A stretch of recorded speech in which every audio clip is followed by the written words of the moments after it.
but I'm back home now from Notts County versus Port Vale. Ended 0-0. One of the most boring games I've ever watched, and one of the most worrying games I've ever watched. I'll start off with Ryan Schofield. Amazing. He saved us today, I think. If he wasn't on form today, they would have easily got 2 goals. And he was just on top form today. In my opinion, he should have got man of the match today instead of Baldwin. But that he didn't, and that's how it is. But top work from him today. Hope he can carry on like that. Going down to left back kind of position, Rob Milsom. He played alright. He didn't have the best game of his life, but he also didn't have the worst game of his life. He's definitely played worse than he did today, but he's just doing his normal thing of making mistakes. Everyone makes mistakes, but he keeps doing the same things each time, giving away corners and throw-ins near the corner flag, which don't need to be given away. He's shown he can take them on before, and he's just not doing that. And it's something that needs to change, otherwise we'll keep conceding and we will have no chance of survival. Then moving to Ben Barkley. He did alright, but again it's the mistakes that he makes. I think along the back four there's a lack of communication anyway, as of recent, and it shows. Me and Ben Barkley, his only tactic at the moment is just head the ball out. He doesn't take it to the ground or anything. He just gets his head to it and gets it out, and it doesn't always work. And it's been proven by Duffy before, Brisley, any Elliot Ward, any other defender we've had that's done that. It's proven it hasn't worked. So why do they keep doing it? Who knows? Sam Stubbs, he played a good game, but again, he has his mistakes that he keeps making that he needs to fix over, just like everyone else that I've mentioned in the defence so far. He keeps booting the ball up. Majority of the time it doesn't work. The odd couple of times where someone gets ahead to it and it works and they can try and create something out of it, but majority of the time it doesn't work for the team, so we need to stop doing that. Then we've got Mitch Rose, who didn't play well today.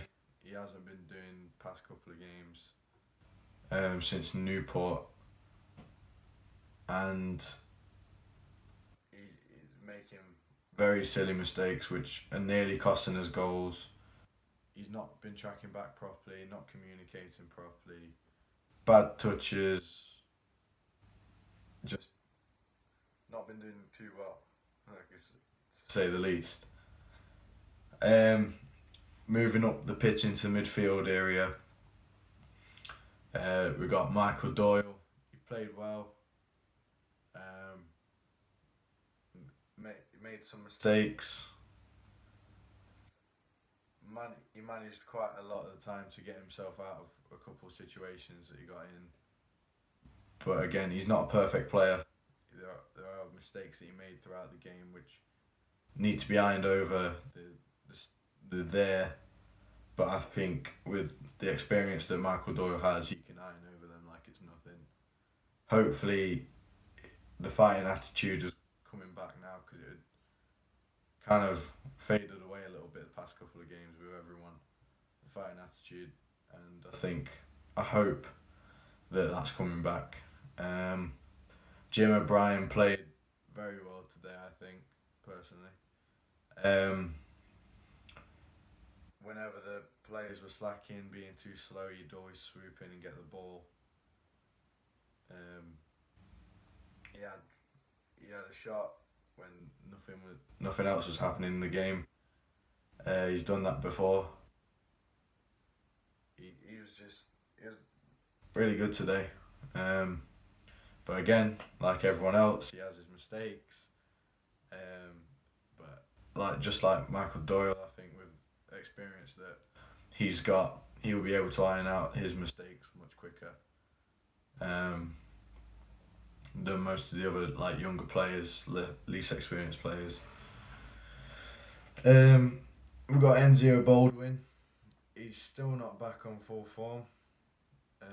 Mentioned last video that he was off form for the Tranmere game and he looked tired or looked like he could be injured, have something wrong with him. Hopefully not.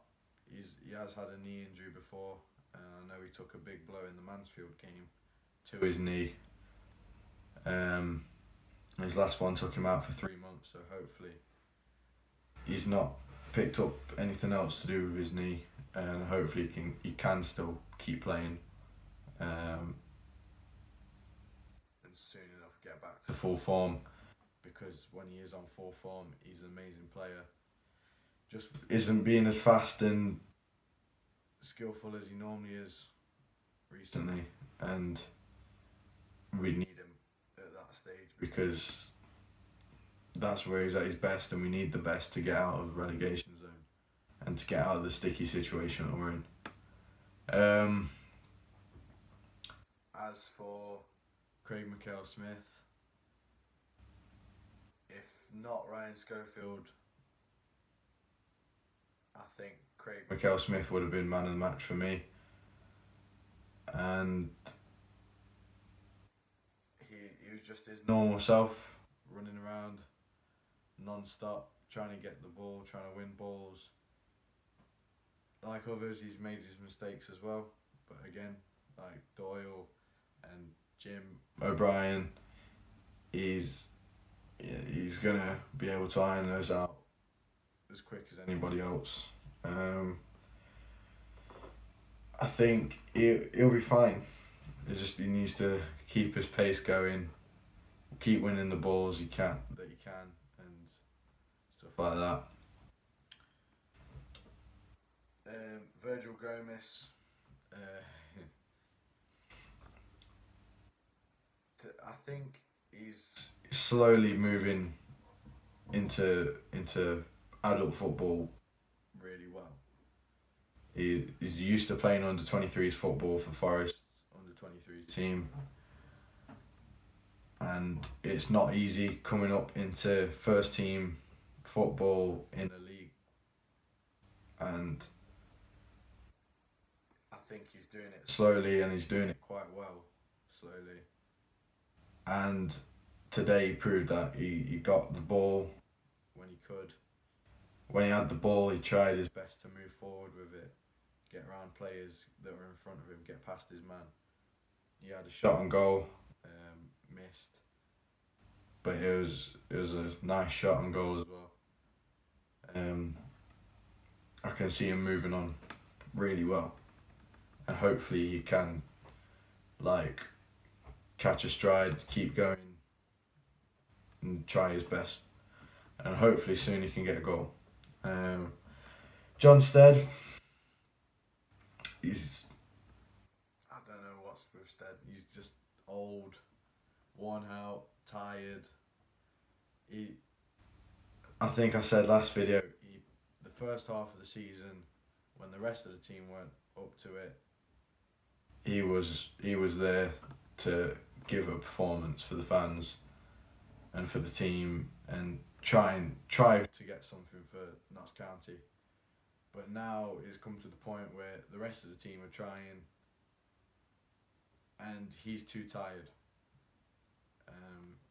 He did it somewhat last season as well, whenever the rest of the team wasn't performing like they should do, he performed. But now it's come to the point again. He's tired because he worked so hard earlier on in the season.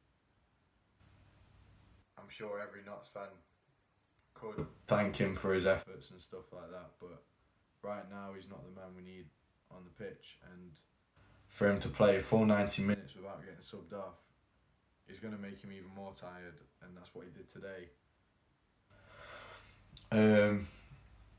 So moving on to the subs,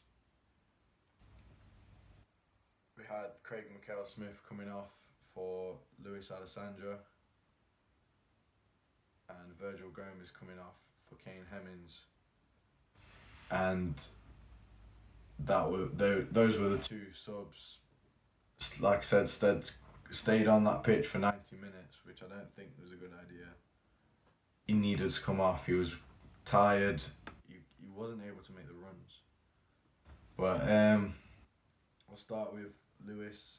Lewis was just Lewis. To be fair, he does his normal runs with the ball. Soon as a player comes to challenge him, turns his back to the player, tries to play it off but fails. He tries to be someone. He tries to be a player with flair and skill, but it doesn't work out for him, and in turn it doesn't work out for the team either. Kane Hemmings, I don't know what he's playing at. To be fair, the amount of opportunities that were put in front of Kane Hemmings in that second half when he came on, late in the game, there were times he had basically the whole Port Vale team defending the goal, but that's because he took too long to take his shots. The ball landed at his feet, and instead of shooting, he controls it.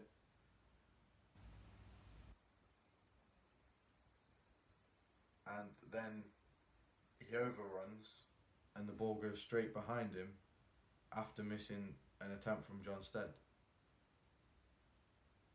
There were so many times whilst Kane Hemmings was on that he could have scored, got us a goal, and got us 3 points that we needed to move up the table to get out of relegation, and he did not take those chances. He has a complete lack of effort and motivation, and he showed it at Tranmere. The ball was there for him. All he had to do was sprint for it, but he decided, no, I'm just going to take a light jog. He did basically the same today. Lack of effort when jumping for the ball. We didn't win a header today. Our players just didn't want it.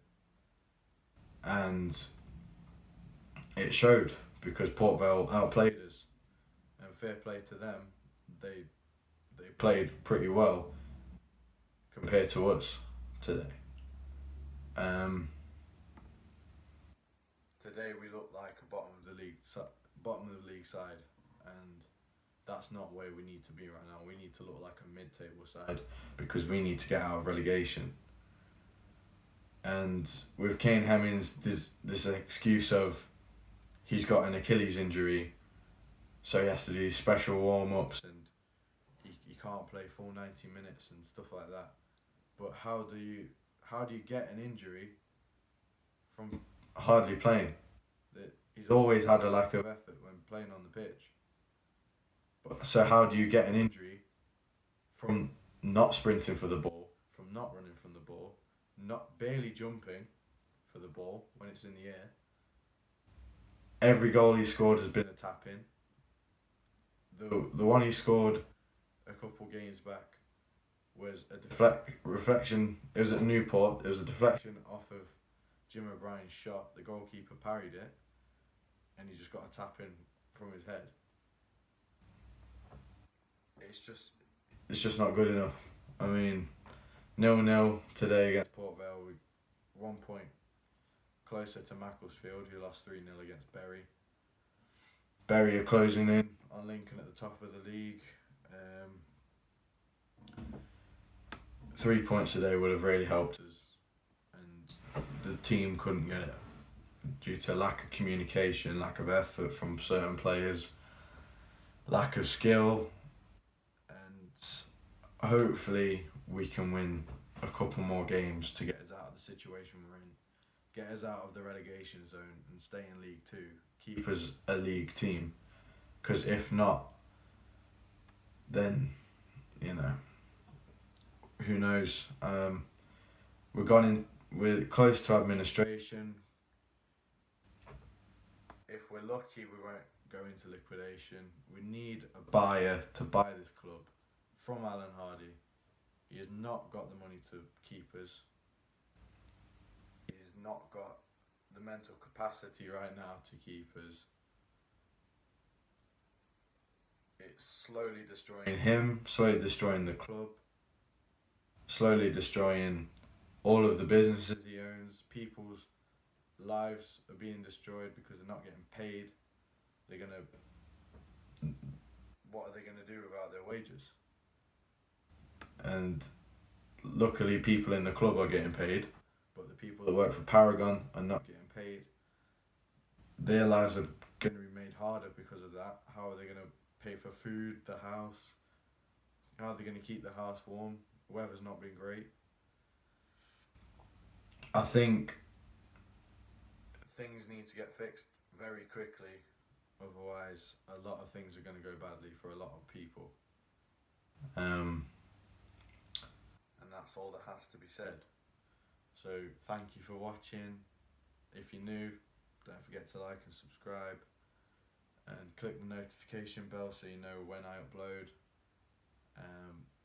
Thank you again for watching. Feel free to share your opinions in the comments below, and I'll see you guys in the next video.